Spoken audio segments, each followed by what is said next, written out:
Bienvenidos a Libertad y Democracia, el programa del Inter-American Institute for Democracy y Radio Televisión Martí, para promover, defender, difundir la libertad, la democracia, los derechos humanos y la institucionalidad en las Américas, y trabajar en esa defensa señalando a las dictaduras de delincuencia organizada transnacional que oprimen a los pueblos de Cuba, Venezuela, Bolivia y Nicaragua.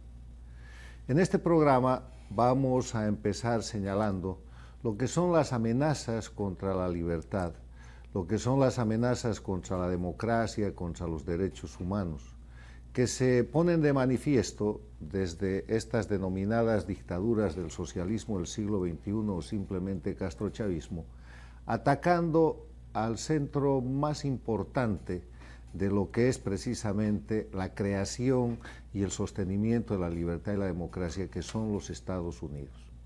Los Estados Unidos, en su fortaleza desde su creación, fundado en ideas de libertad, fundado en la igualdad de las personas, fundado en la capacidad de emprendimiento personal, en la libre empresa, en la propiedad privada, es el objetivo principal, con el título de antiimperialismo, de estas dictaduras que someten a los pueblos y que con discursos socializantes o comunistoides lo único que hacen es llevarlos a la pobreza y a la miseria. Pero este conjunto de gobiernos delictivos de Cuba, Venezuela, Bolivia y Nicaragua hacen y realizan acciones de tipo criminal para atacar al centro de la democracia y la libertad, que son los Estados Unidos. Uno de esos instrumentos, proclamado ya desde la década de los 60 por Ernesto Che Guevara y por Fidel Castro, es el tema del narcotráfico. En la década de los 60, tanto Castro como Che Guevara plantearon que había que inundar de droga a los Estados Unidos para destrozar la juventud norteamericana y de esa manera terminar con el imperialismo. Y en esa prédica, tratando de justificar lo injustificable, tratando de ideologizar o politizar el crimen, se enredaron en temas de narcotráfico desde los 60, pero en la década de los 70, con Pablo Escobar de Colombia y Roberto Suárez de Bolivia, terminaron con el fusilamiento del general Ochoa para encubrir la presencia o el manejo estatal y de gobierno que Cuba hacía del narcotráfico. El tema es que hoy día vuelven los señalamientos sobre Cuba como el narcoestado jefe, como el narcoestado principal, en este grupo de narcoestados que está integrado por Cuba, por Venezuela, por Bolivia, por Nicaragua, y que abarca a su vez a las FARC y al ELN de Colombia y otras entidades vinculadas a esto. Para tratar este tema tan delicado, hemos invitado hoy día a un experto en la materia. Se trata del doctor Hugo Achá, que es un investigador, un Research Fellow, del Center for a Secure Free Society en Washington, D.C. El doctor Achá es una persona que trabaja por años en temas de investigación, de seguridad y de lucha contra el narcotráfico, y tenemos mucho gusto de darle la bienvenida, Hugo. El gusto es todo mío, apreciado doctor, es un privilegio y estoy a sus órdenes. Bueno, ¿cómo es esta cuestión de que precisamente en estos días se ha producido en Estados Unidos la captura de la cantidad más grande de la historia de cocaína entrando a un puerto norteamericano? 16 toneladas de cocaína han sido capturadas en un barco que venía desde Chile, que pasó por Colombia, que pasó por Panamá, que navegó el Caribe y que llegó a Filadelfia. Correcto. Hay que colocar este evento y darle el énfasis que necesita. Esto es una cuestión histórica. 16 toneladas es la mayor cantidad jamás capturada en territorio norteamericano en una operación. El volumen que esto representa es aproximadamente 1.6 billones de dólares en valor efectivo una vez los narcóticos fueran comercializados. La gran pregunta, ¿esto sigue una línea de continuidad que, como usted muy bien ha descrito, se proyecta en el tiempo y que en días más recientes nos recuerdan una serie de aeronaves incautadas en el Paraguay, una serie de operaciones antinarcóticas. Aeronaves incautadas en el Paraguay, ¿procedentes de dónde? Procedentes de Bolivia. Con narcotráfico. Con cocaína, que detonan una serie de eventos muy violentos, incluyendo una masacre sin precedentes en el sistema carcelario paraguayo, que nos revelan incautaciones récord en la República Federativa del Brasil, que nos revelan una serie de hallazgos muy llamativos, como el de las autoridades panameñas incautando cocaína en un barco proveniente de Cuba, con más de un centenar de alijos en su carga, y este último barco con 7 contenedores. Para entender la dimensión... 7 containers de cocaína. 7 contenedores con cocaína. El volumen que eso representa ya debería hacer que la población reaccione. Cuando colocamos esto en contexto, podemos tomar la estadística del periodista Nick Patton, que publicara en CNN un estudio sobre cuánta cocaína sale desde Colombia, básicamente administrada por las FARC y el ELN, y a través de Venezuela alcanza el mercado norteamericano. Él realizaba una proyección de 240 toneladas métricas por año, con un valor estimado al final del día de 39.2 billones de dólares. Esto es solo el narcotráfico desde Colombia vía Venezuela hacia los Estados Unidos. Para colocar esto en perspectiva... ¿Y de Bolivia qué? Esa es una excelente pregunta. En la comparación, este volumen se reparte entre 14 grandes organizaciones de narcotráfico y una treintena de organizaciones menores.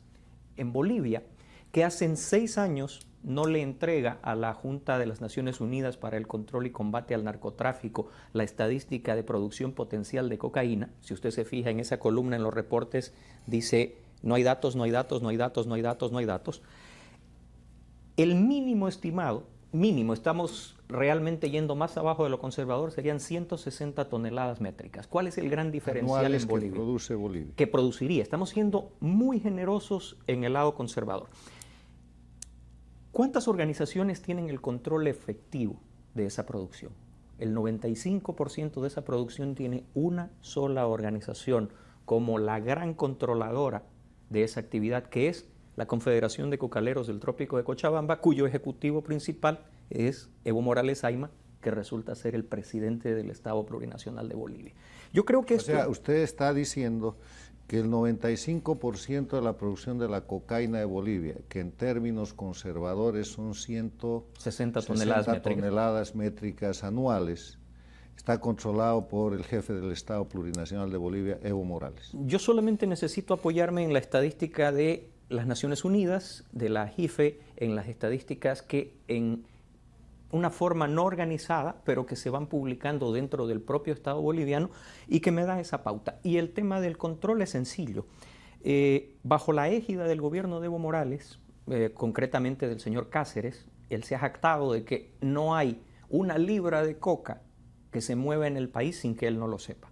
Para producir cocaína, usted necesita imperativamente coca. El negocio se ha vuelto tan lucrativo que investigaciones serias desarrolladas en el Perú hablan de un tráfico inédito que antes no existía. Coca picada que baja hacia la convergencia fronteriza del Volpebra y que es procesada en Bolivia y después reenviada vía Brasil o hacia los mercados brasileños, pero en su mayoría hacia el norte. Bueno, a ver, para que la gente entienda un tema tan delicado y tan complejo, además, estamos hablando de producción de cocaína. Estamos hablando de Colombia con las FARC y Bolivia con los sindicatos cocaleros de Evo Morales como productores de cocaína. Estamos hablando de centros de comercialización en Venezuela, como el hub, como el eje comercializador, dirigidos por Cuba.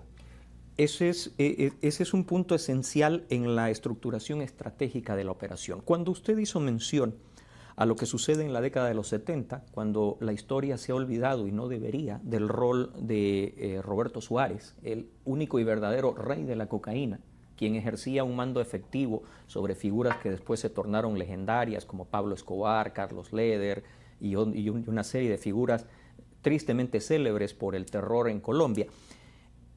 Hay documentos fehacientes que demuestran que Fidel Castro y Suárez alcanzaron una alianza estratégica. En el libro de Aida Suárez, viuda de Leví, se reporta una conversación a donde Castro literalmente dice: este es el arma que yo necesito para perforar el bloqueo y dañar estratégicamente a los Estados Unidos. Y a partir de ahí se desarrollan una serie de operaciones que luego, pesadamente documentadas por la DEA, terminan ocasionando el mayor escándalo del el régimen en La Habana, que para deshacerse de eso fusila a su mayor héroe militar, héroe de las campañas de África, el general Ochoa, y a su jefe de inteligencia, el señor Tony LaGuardia. Eso demuestra que desde los 70 Cuba ya era un narcoestado. Por supuesto, pero aquí viene el por qué Venezuela. Cuando en el fin de la Guerra Fría, Cuba empieza a explorar opciones, desgraciadamente para el hemisferio y para la consecuencia a escala global, Venezuela viene de la mano de Hugo Chávez a reemplazarla y al mismo tiempo proporciona una excelente plataforma de outsourcing.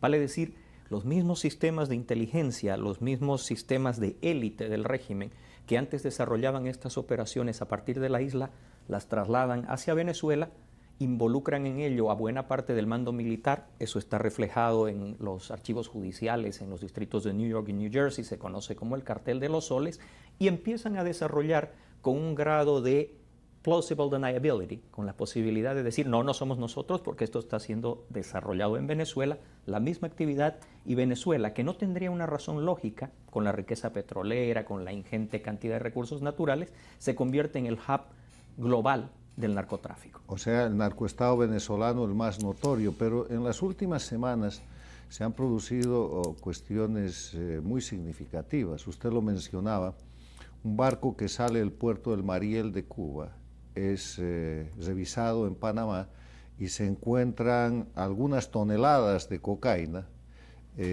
procedentes de Cuba. Y en Cuba no hay razón para que haya cocaína, o sea, es además un depósito de cocaína Cuba hoy día.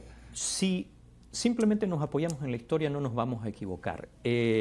Todos los documentos desde las operaciones que respaldaron al M-19, por eso es bueno recordar la historia, de todas las operaciones que se hicieron bajo el acuerdo Suárez-Castro, de todas las operaciones que después la posta fue tomada por Pablo Escobar, hay una serie de detalles que demuestran el uso y activos de las Fuerzas Armadas Revolucionarias para respaldar en las operaciones del narcotráfico.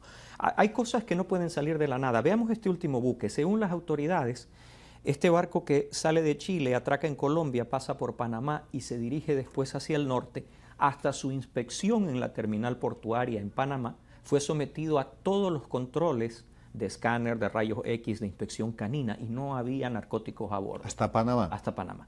¿Cómo es posible, y esto apoyándonos en los reportes de las autoridades, que en esa ruta al norte, ¿qué hay al norte de Panamá? Está el Caribe.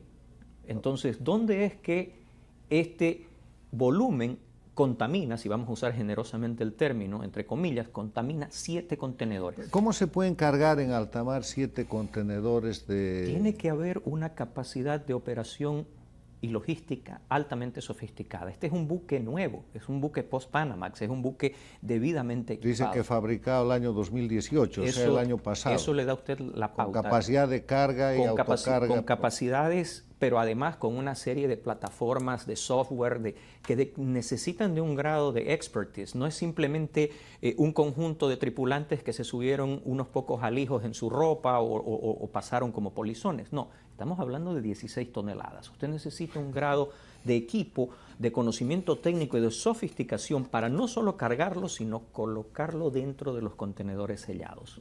Son interrogantes que van apuntando nuevamente a una expertise que La Habana desarrolló desde la Guerra Fría. Bueno, el tema es que estamos mirando algo que se repite desde el mundo académico, desde la prensa libre y desde la realidad objetiva. El denominado socialismo del siglo XXI lo que ha hecho en verdad es construir un grupo de delincuencia organizada en el que, además de cometer delitos contra los derechos humanos, contra la democracia, contra los pueblos, además de sostener el terrorismo, está metido en narcotráfico. Las cosas señalan a que el régimen cubano está liderando un sistema de tráfico de droga basado en este momento en los datos del tráfico de cocaína, donde han instalado una base de operaciones en Venezuela y donde tienen produciendo la cocaína a sus aliados, los sindicatos de Evo Morales en el Estado Plurinacional de Bolivia y las FARC y el ELN en Colombia. Eso es correcto, y también el resurgimiento cada vez más preocupante y reportado por las autoridades peruanas de las actividades de narcotráfico en el Alto Guayaga y en el Bray, a donde Sendero Luminoso, que se reputaba liquidado, no solamente ha resurgido con capacidades armadas, sino que de golpe se muestra muy proficiente en la llamada guerra social, en la organización de movimientos sociales, en la articulación de protestas, en el financiamiento de una serie de demandas que suenan familiares si uno se remonta a la historia reciente de Bolivia. Así que el know-how y la manera de operar, apalancado por la logística del narcotráfico, permite que esa conflictividad, esa forma de guerra irregular, que deja a la guerra asimétrica clásica pareciendo ya una cuestión de manual antiguo, es lo que impera hoy día y se está exportando a escala global. ¿Le estarían aplicando al Perú la metodología aplicada el 2002 y 2003 en Bolivia al gobierno constitucional para derrocarlo en octubre del 2003? No solamente en el Perú. Existen serios indicadores reportados por autoridades y organismos de inteligencia de países aliados a los Estados Unidos en Centroamérica que dan la pauta de que las llamadas caravanas son parte de un concepto también de guerra irregular que encuentra en la plataforma y en la logística que provee el narcotráfico y las actividades ilícitas conexas la forma en la cual se pueden desarrollar. Y el objetivo de todo esto, Estados Unidos, además del enriquecimiento del dinero. Por supuesto, el enriquecimiento es un plus, pero el debilitar y enflaquecer las capacidades de la gran potencia democrática del orbe es el principal objetivo de esta actividad. O sea que desde la década de los 60, desde Fidel y el Che Guevara, como yo decía al introducir esta entrevista, el objetivo de narcotizar, de inundar de droga a los Estados Unidos nunca ha dejado de estar presente en la política criminal de Cuba, ahora expandida en Venezuela, Bolivia, Nicaragua y otros sitios. Jamás, jamás. Fue parte de un dogma del comunismo. Hay un libro fantástico de un autor vietnamita, Nguyen Van Tran, que se llama Memorias de un Vietcong, que describe cómo los movimientos de, entre comillas, liberación tenían en el tráfico de narcóticos la vía preferida para generar la logística financiera para poder operar militarmente. Bueno, hablando de eso, ¿cuál es su opinión sobre, como efecto de todo esto, la denominada paz en Colombia, donde el acusado de narcotráfico y requerido por la justicia americana, Santrich, sale de la cárcel y jura en el Congreso? Bueno, hay varias cosas que son llamativas. Las autoridades norteamericanas entregaron a las autoridades colombianas la evidencia necesaria y algunos datos apuntan a que parte de las negociaciones donde Santrich ofrece la entrega de un volumen más que importante de cocaína se dieron mientras participaba de las conversaciones del muy mal llamado Acuerdo de Paz en Colombia. Es difícil imaginar que las autoridades cubanas pudieran desconocer de estos contactos y haber estado a oscuras en relación a las actividades que Santrich había desarrollado y que están plenamente, vuelvo a repetir, documentadas. O sea que Colombia tiene oficialmente un narco en su Congreso. Yo creo que varios. Desde el momento en que las FARC fueron denominadas y establecidas como una organización narcotraficante y terrorista, ambos calificativos pudieran fácilmente ser aplicados a los miembros que hoy día son parlamentarios colombianos. Ahora, en ese escenario, ¿cómo separar la política del narcotráfico? Porque se está cumpliendo en Bolivia con Evo Morales, dirigente de quienes producen el 95% de la cocaína, como usted lo ha afirmado. En Colombia, con las FARC en el Congreso y absolutamente impunes e inmunes. En Venezuela, con el narcoestado controlando a través del dictador Maduro el territorio venezolano y parte de sus instituciones por la fuerza. Cuba, una dictadura que cumple 60 años, ha cumplido 60 años y que es el narcoestado jefe.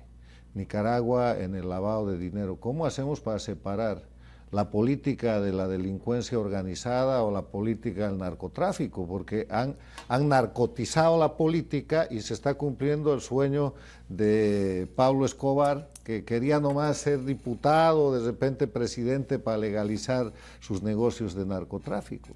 Bueno, creo que hoy esa separación es extremadamente difícil, si no imposible, si los Estados Unidos no efectúan un reconocimiento conceptual. Esta es un arma de alcance estratégico destinada a amenazar la seguridad de los Estados Unidos.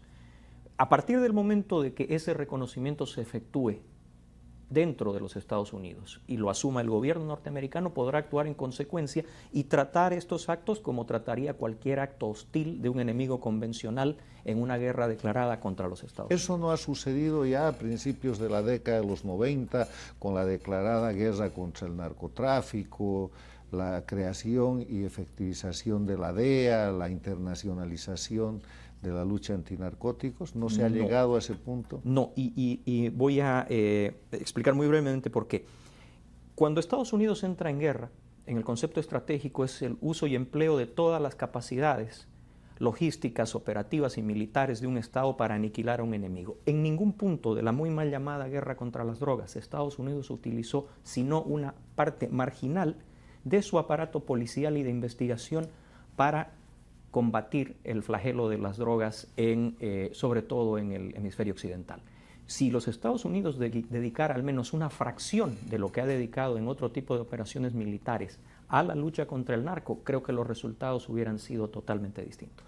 Y no se hubieran construido y crecido los narcoestados, porque hemos pasado técnicamente de un narcoestado en la época de los 70, 80, que era Cuba, a 4 o 5 narcoestados que hoy día están amenazando no solamente a Estados Unidos, sino también a América Latina, porque Brasil le ha cerrado casi las fronteras a Bolivia. El Paraguay acaba de hacer 2 capturas y usted ha dicho que se ha producido una masacre.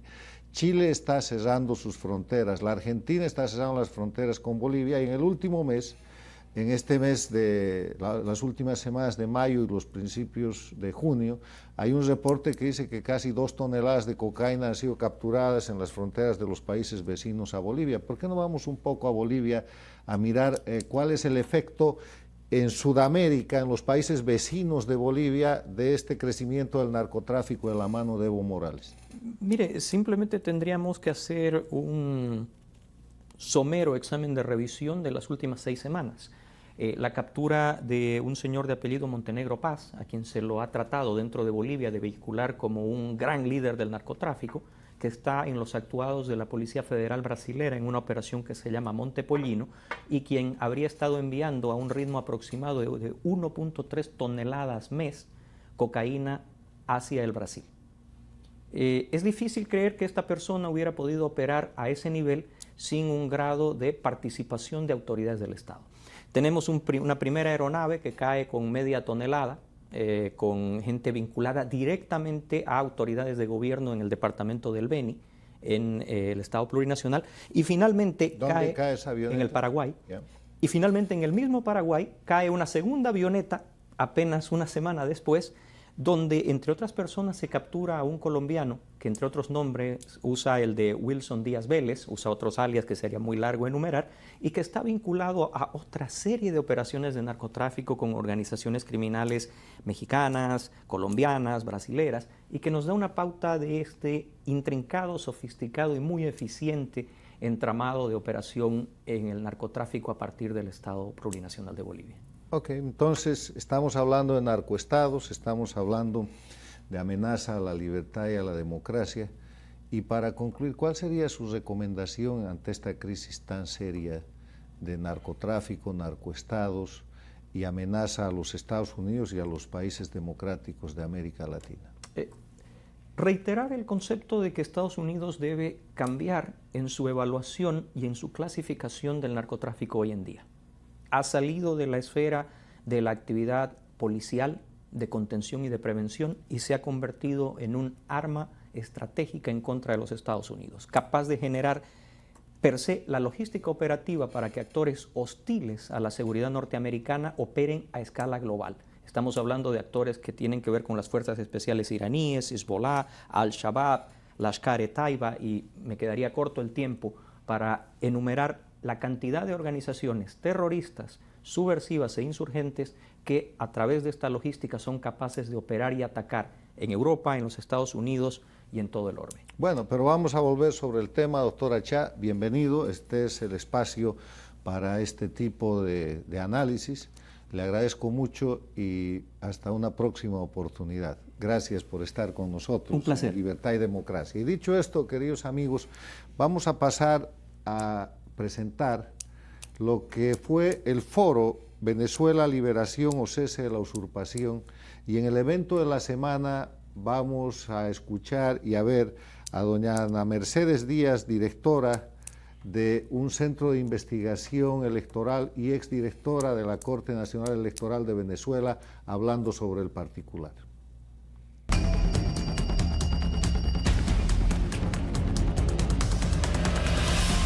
Es vacío ante la gravedad de la situación del pueblo venezolano. Si nosotros entendemos que usurpar significa apropiarse indebidamente de algo, la situación de Venezuela es muchísimo más grave de una apropiación indebida. El Estado venezolano desaparece. Venezuela desaparece. Y cuando decimos que Venezuela desaparece, es porque el concepto de Estado tiene 3 elementos fundamentales: territorio, pueblo y gobierno. ¿Qué es el territorio hoy de Venezuela? Un territorio ocupado, un territorio donde las mafias, donde el terrorismo, donde definitivamente el territorio como tal desdibujado, por el Zulia, por Bolívar, en Nueva Esparta, en todos los estados estamos ocupados por mafias. Ese es el territorio que hay ahorita en Venezuela. Pueblo, población. ¿Cuál es la realidad del pueblo venezolano? Una población enferma, una población desnutrida, una población que sale día a día a ver qué consigue para comer, que si tiene que, con mucha suerte, en un carro de basura puede conseguir algo que comer, donde los niños se están muriendo todo el tiempo, neonato. Es terrible si hablamos de la población del Estado venezolano. Pero qué decir del tercer elemento, gobierno. Un gobierno de criminales, un gobierno de asesinos, un gobierno de mafias. Y por eso el problema de Venezuela es mucho más grave que una simple usurpación. Venezuela ahorita tiene un gobierno de criminales donde los delitos y el ser criminal es lo que le da vigencia para estar. Narcotráfico, el cartel de los soles. Venezuela se ha convertido en el primer país narcotraficante del continente. No nos extraña que en todas partes llegan cargamentos de droga. ¿Pero por qué llegan cargamentos de droga tan fácilmente de Venezuela? Porque en algunos países usan pistas secretas, escondidas. En Venezuela no. En Venezuela la droga sale del propio aeropuerto, custodiado por los militares. Esa es la realidad del pueblo venezolano en cuanto al narcotráfico. Recordamos cómo en el año 2013, 1 tonelada, 300.000 kilos en Air France, un avión en Francia. 31 maletas de droga. ¿De dónde salieron? Del aeropuerto internacional venezolano. Pero no solamente hay droga en Venezuela, no solamente hay narcotráfico, también tenemos terrorismo. Quizás algo de lo que mucha gente no se ha dado cuenta. En Venezuela hoy hay campamentos de Hezbolá, hay entrenamiento de terroristas, tenemos a la FARC. No es raro que tengamos casos, y me perdonan que la mala pronunciación, pero no sé árabe. Personas como Abbas Hussein Har, Ayman Said Youman, Qasem Obar Saleh, personas muy vinculadas al Hezbolá, muy vinculadas al terrorismo, pululando por el mundo con identificación venezolana. Que esto no es nuevo. En el año 2004, Antonio Cubillas, María Asunción Arana, que eran de la ETA, también tenían pasaporte venezolano. Y qué decir de Rodrigo Granda, el canciller de la FARC. Es decir, que Venezuela, narcotráfico, terrorismo, castrocomunismo, lavado de capitales, lavado de dólares. Venezuela es un desastre total, algo que hay que voltear a ver, porque es un Estado lo que está desapareciendo. Pero nos dicen, cese de la usurpación.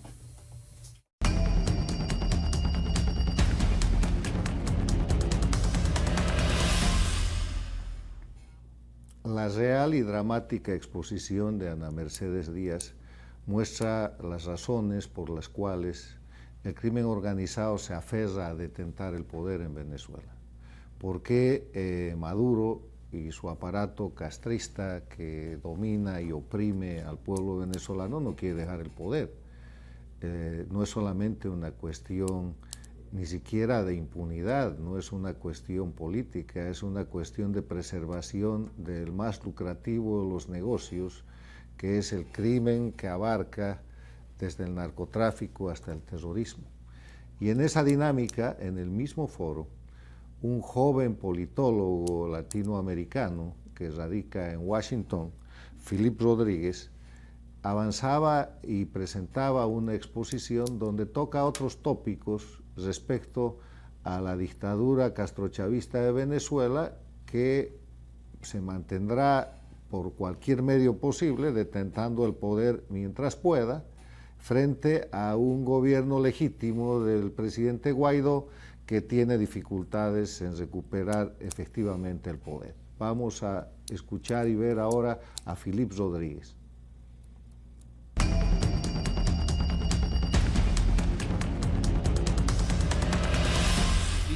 En toda la región latinoamericana como un serio desafío a la seguridad regional, ¿no?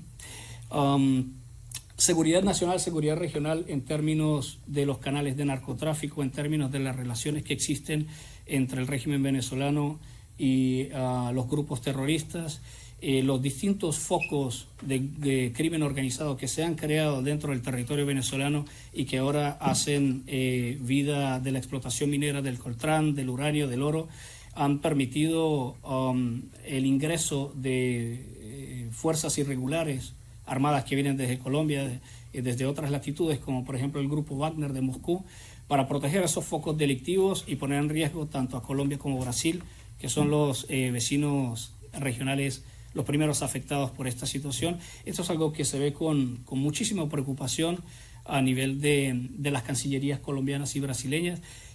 Nosotros vemos hoy por hoy una expresión de la insatisfacción diplomática que esto ha generado y podemos leer entre líneas, ¿no?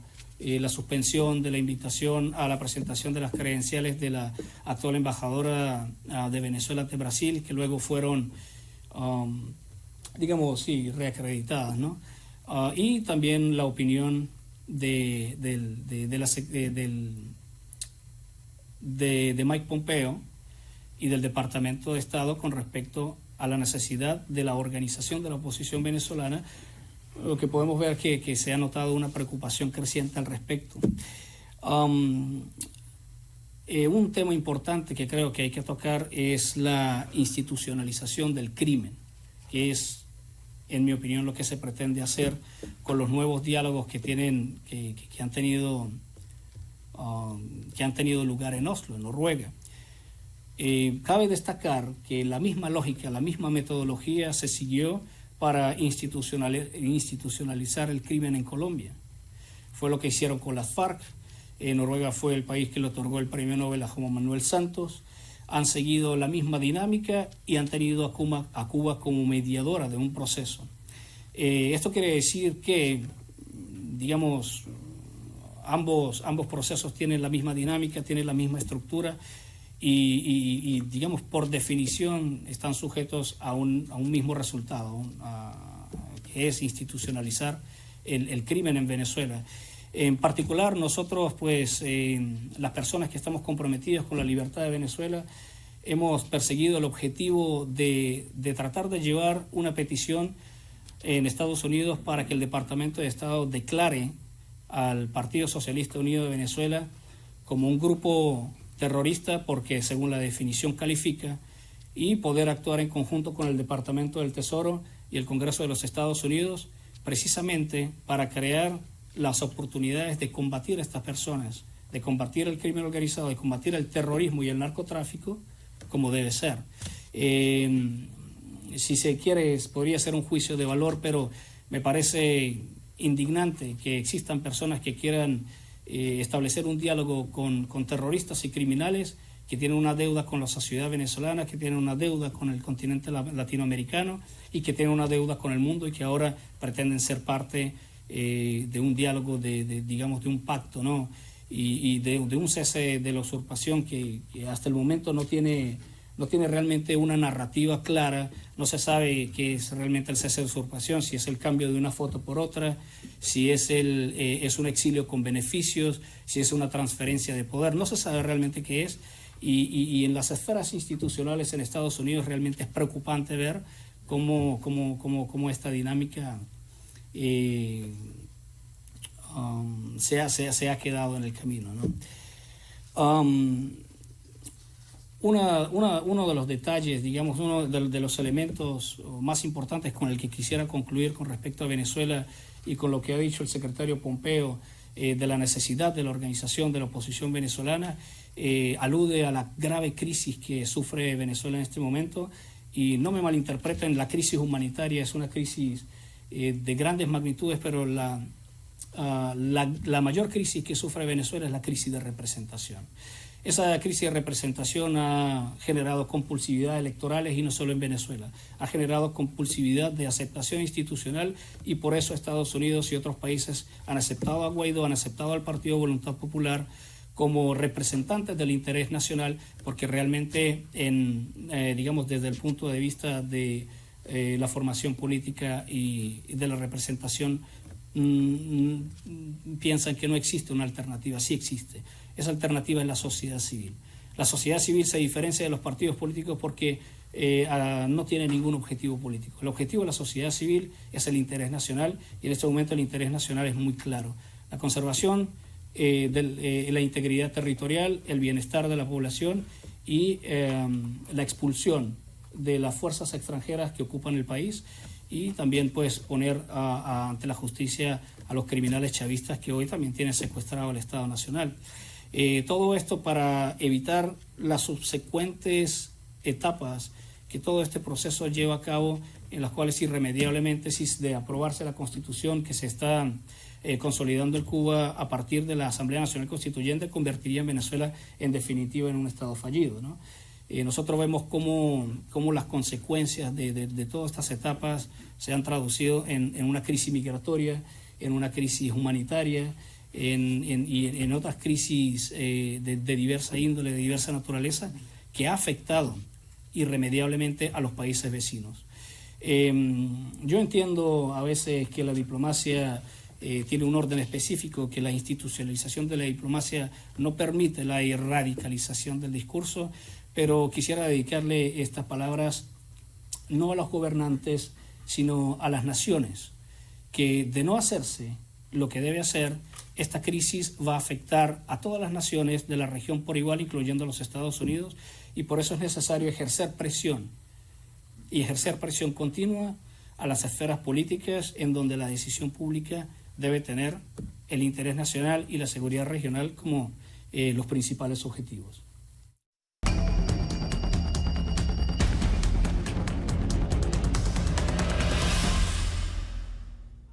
Ahora nos vamos a la columna de la semana. Y en la columna de la semana tenemos al periodista don Hernán Maldonado, que en esta ocasión va a estar hablándonos sobre los derechos humanos. Derechos humanos explicados desde el punto de vista de una persona de la experiencia del periodista Maldonado, que ha recorrido prácticamente todas las Américas, incluyendo Estados Unidos, a lo largo de más de 40 años de servicio en la defensa de la libertad de prensa, en el ejercicio de la libertad de prensa, pero fundamentalmente en la promoción de la democracia, que es lo que hacen los periodistas como gente libre. Vamos con don Hernán Maldonado y su opinión sobre derechos humanos.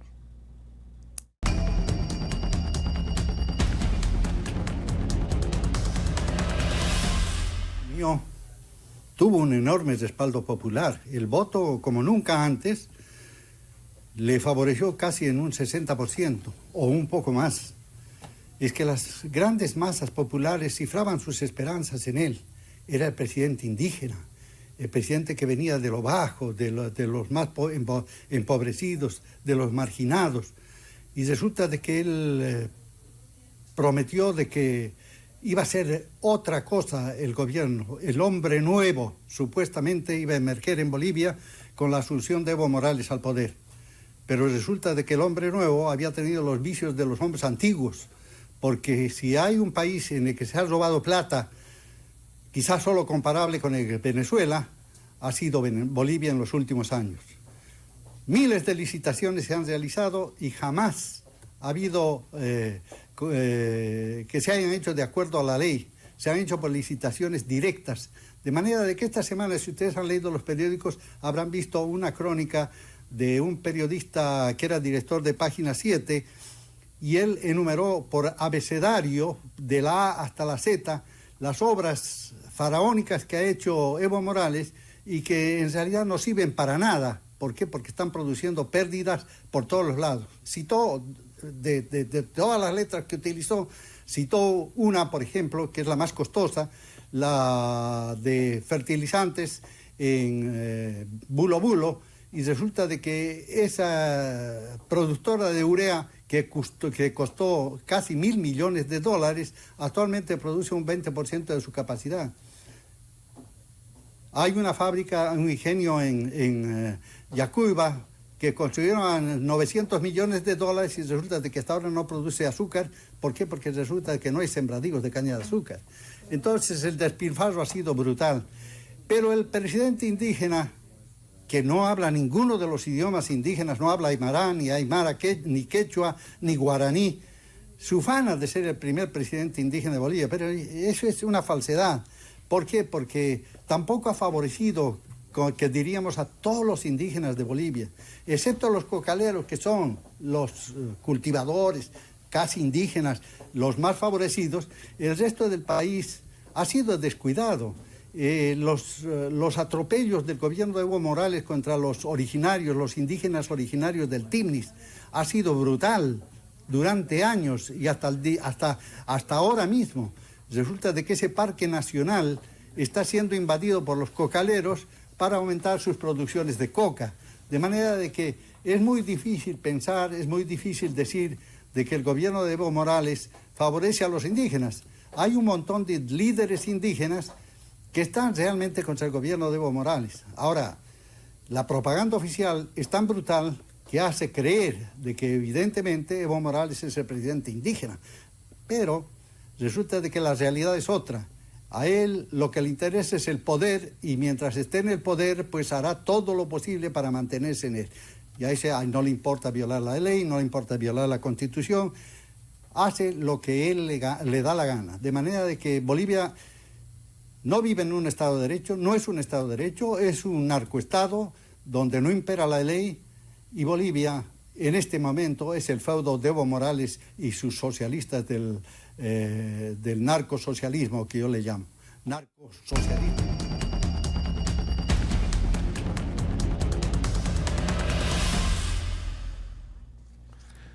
De escuchar al periodista Maldonado, que además de describir las violaciones a los derechos humanos que se cometen en Bolivia, muestra recurrentemente la corrupción, el narcoestado, que ha estado en este programa, empezando por Hugo Achá, con el análisis referido a toda la región y la amenaza a los Estados Unidos y a las democracias de América Latina, siguiendo con el señalamiento que han hecho los oradores sobre Venezuela. Vemos que las características de este tipo de regímenes son esencialmente delictivas y no políticas, pero el periodista Maldonado tiene un aporte adicional sobre este tema y vamos a volverlo a escuchar.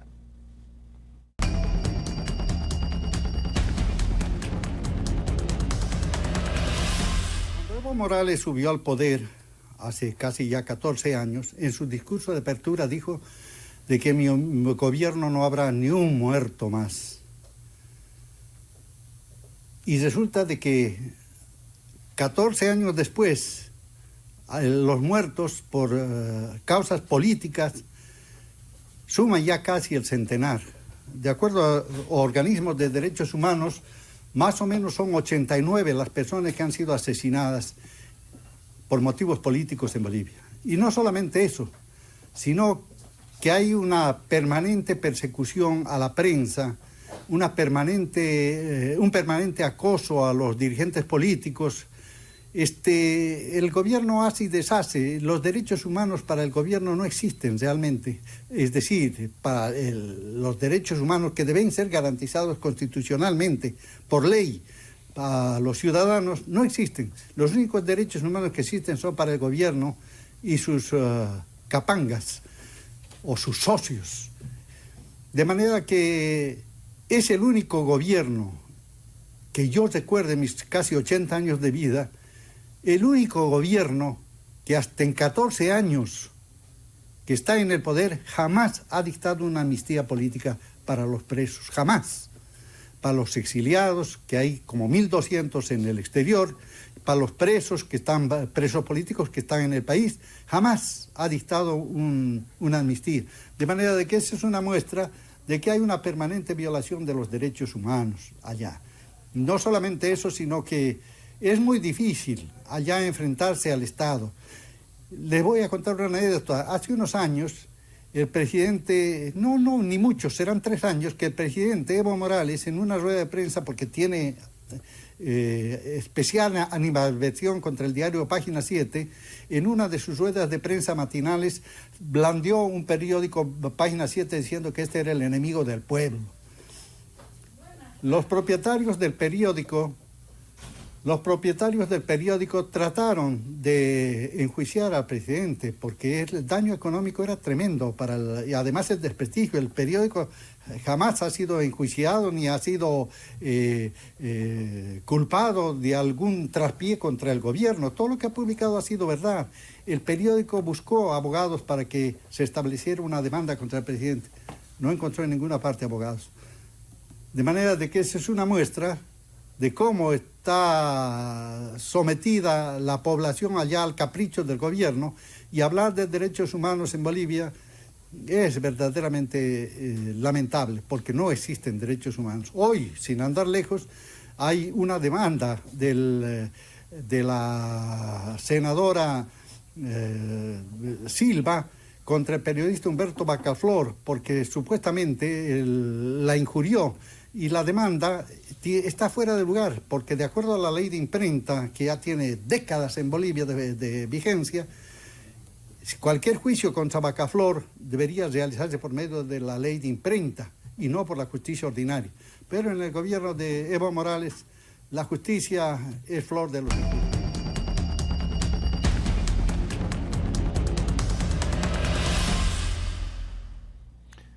Doy la bienvenida a nuestra directora, la periodista María Fernanda Egas, para que, como todas las semanas, veamos los hechos de dictadura. Bienvenida, María Fernanda. Gracias, Carlos. ¿Cuáles son los hechos de dictadura esta semana? Bueno, tenemos un tema muy interesante. Se trata de los cuadernos de la corrupción de la secretaria de Rafael Correa. Esto es el régimen de los 10 años de dictadura, delincuencia organizada castrochavista en Ecuador, sí, bajo el liderazgo de Rafael Correa, ahora en Europa, creo que en Bélgica, que en algún momento llegó a decir que el jefe de Estado, o sea, él, era el jefe del Poder Ejecutivo, del Poder Legislativo y del Poder Judicial, o sea, que él era el poder total y que él era la única autoridad y el mandamás en Ecuador. Es el momento en que confiesa que era un dictador. A ver, ¿qué son los cuadernos de la corrupción y quién es la secretaria de Correa? Bueno, la secretaria de Correa es Pamela Martínez Loaiza. Ella trabajaba en el despacho presidencial y en el transcurso del escándalo de Odebrecht, ya considerando que Correa era todo el Estado, como él decía, él era no solamente la presidencia, sino también los órganos de control del Estado, como la Fiscalía, la Procuraduría, la Contraloría. Él siempre decía que no tenían como él demostrarle que se haya robado ni 20 centavos.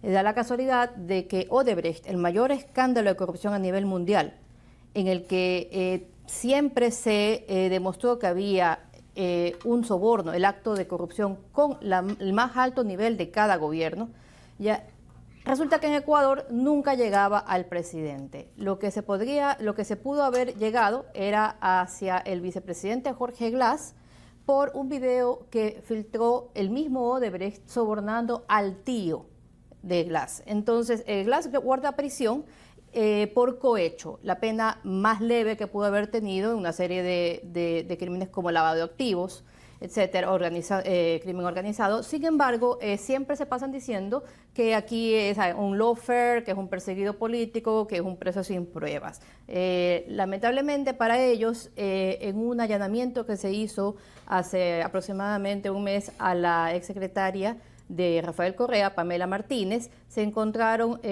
algunos cuadernos, de los cuales el primero que se ha venido teniendo efectos es el en el que ella relata paso a paso cómo tenía conversaciones con el señor presidente Rafael Correa, con el vicepresidente Jorge Glass y con Alexis Mera, su secretario jurídico de la presidencia, sobre el manejo de estos dineros para financiar el fondo de campaña de Alianza País, el partido de gobierno. Ella escribe todo esto. Ella escribe que tuvo la conversación con el señor presidente, que le pide hablar con Jorge Glass, que es sobre el dinero que está pidiendo Alexis Mera, y que finalmente llegan unos sobres del emisario de Odebrecht. ¿Esta Pamela era desmemoriada o eficiente? Era muy eficiente, era tan eficiente que luego cuando extraordinariamente una persona que era su secretaria pasa a integrar la Corte de Justicia del Ecuador, ya una mujer que gana un 100 sobre 100, un puntaje de evaluación sobre sus conocimientos,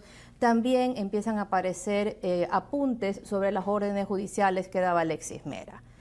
Entonces, o sea, Alexis Mera, a nombre de Correa, le ordenaba a una magistrada, una juez ecuatoriana, que haga cosas. Sí. O sea, el control efectivo, lo que se ha venido a llamar la judicialización, la politización de la justicia. Sí, en estos cuadernos, que seguramente vendrán muchos más, yo puedo inferir, y esto es a modo personal, días después de que se incautan estos cuadernos, este allanamiento, hay un caso que se llama el caso de los pases policiales, que ya tiene presos a un sinnúmero de oficiales de la policía, a nadie del gobierno, ya en el que lo declaran nulo el proceso. Se ha declarado nulo el proceso. Y este caso tiene que ver también con el financiamiento del partido de gobierno Alianza País. Entonces, estos cuadernos van a seguir revelando cómo se manejaba la corrupción, realmente quién manejaba la corrupción, ¿ya? Y de cuánto estamos hablando. El tema es, estos cuadernos están siendo objeto de investigación y tocan a Correa, como usted me dice. Bueno, está mencionado ahí él. Es su secretaria que dice que ha hablado con el señor presidente, que él le pide hablar con el vicepresidente. O sea, el para que daba le las órdenes era Correa. Exactamente. Ella lleva las anotaciones, la bitácora de su rendición de cuentas hacia la presidencia de la República. ¿Y de cuánto dinero estamos hablando? Bueno, el vicepresidente está preso por el aporte de campaña de 13.5 millones que declarara Odebrecht para la campaña del 2013. De Correa. De Correa con Glass. Luego hay que considerar que la documentación del Departamento de Estado detalla que Odebrecht ha confesado que a Ecuador le ha dado, al menos, pensamos que puede ser más, 33.5 millones de dólares. Entonces, aquí vienen estos relatos, estos cuadernos, no sabemos cuántos son, solamente del primer caso del financiamiento de esa campaña son más de 30 páginas. De detalles de aquí, con quién se reunió, a quién le dieron. Hay personajes de Odebrecht involucrados, también hay personajes que luego aparecen como parte de la misma fiscalía, que luego se va a Brasil a investigar el tema. O sea, este personaje que tramita el dinero luego es parte de una comisión señalada por la fiscalía para ir a conversar sobre el tema. No olvidemos que también Alexis Mera, su secretario jurídico de la presidencia, viajó a Brasil a contratar un bufete de abogados, Tocine Freire, en Sao Paulo para que lo defendiera del caso. Yo digo, si no estoy siendo parte de, como ellos negaban, que este caso los tocara, ¿por qué me voy a defender? Bueno, ahí hay una serie de delitos agravantes entonces, porque han utilizado todo el sistema del Estado para hacer encubrimiento. Yo me acuerdo en el momento de la última campaña electoral, la oposición ecuatoriana pedía el destape del tema Odebrecht. Se lo pidió al gobierno de Brasil, se lo pidió inclusive a autoridades americanas. Hubo una gestión a través de congresistas de los Estados Unidos para que se sepa qué era el tema Odebrecht en Ecuador y permaneció tapado. Si no fuera por esta señora Paola y sus cuadernos, tal vez estuviera seguido tapado.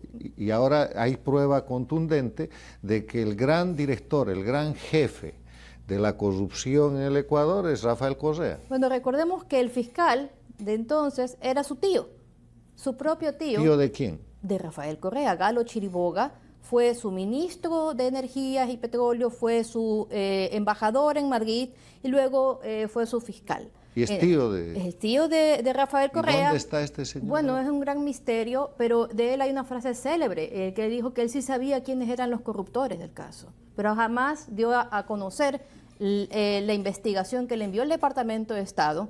La ha desaparecido, ha llegado una nueva fiscal, nunca ha mencionado que la haya encontrado en la fiscalía. Ya ellos han sido expertos no solamente en encubrir, sino en desaparecer evidencias. Ese ha sido prácticamente su modus operandi. En todo ellos han desaparecido las evidencias. Bueno, ahí se va destapando el tema. ¿Y esto ha traído nuevos presos? ¿Esta secretaria está detenida? ¿A quiénes se ha...